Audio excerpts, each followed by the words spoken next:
So what colors make white? There's actually good news and bad news about this topic. And yeah, the bad news is actually that white is lighter than all the other colors, and therefore you cannot mix a clear white from any other colors. It's simply not possible.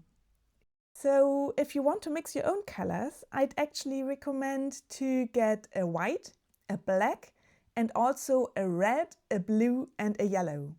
And with this set of primary colors, you can actually mix all the colors of the rainbow. But let's get back to our white topic. So if you have some white, then you can easily mix a beautiful range of pastel colors and off-whites by just adding tiny amounts of other colors to your white. And that's really an amazing thing to master, because it gives you a huge range of beautiful, soft colors. Yeah, and that's it for today. If you want to know a bit more about color mixing, check out these next videos. And most importantly, try it out yourself. Have a lovely day. Bye-bye.